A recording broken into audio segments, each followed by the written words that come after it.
ঈদে মিলাদুন্নবী সাল্লাল্লাহু আলাইহি ওয়াসাল্লাম উদযাপন উপলক্ষে সারা বাংলাদেশে এই মাসকে কেন্দ্র করে নবী সাল্লাল্লাহু আলাইহি ওয়াসাল্লামের সিরাতকে সামনে রেখে বিভিন্ন প্রোগ্রাম হয়ে থাকে। তো তারই অংশ হিসেবে জগন্নাথ বিশ্ববিদ্যালয়ের পক্ষ থেকে জগন্নাথ বিশ্ববিদ্যালয়ের ইতিহাসে এই প্রথম ইসলামিক ক্যালিওগ্রাফি প্রতিযোগিতার আয়োজন করা হয়েছে।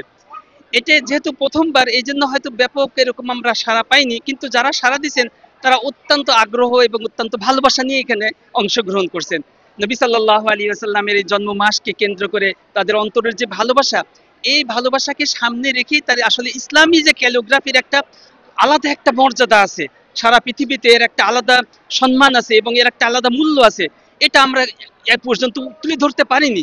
এজন্য জগন্নাথ বিশ্ববিদ্যালয়ের পক্ষ থেকে এইবারই প্রথম আমাদের মসজিদ পরিচালনা কমিটির পক্ষ থেকে এই আয়োজনটা করা হয়েছে।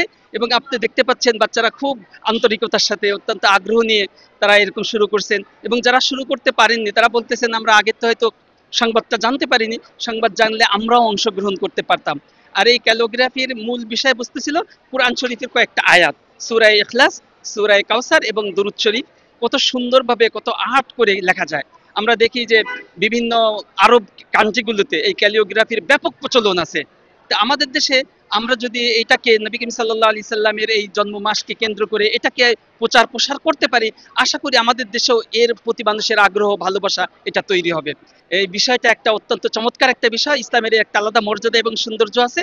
আপনি তাকে প্রচার করেন, ভবিষ্যতে আমরা আরো বড় আয়োজনে ইনশাল্লাহ আমরা মসজিদ কমিটির পক্ষ থেকে এটা করার চেষ্টা করবো ইনশাআল্লাহ।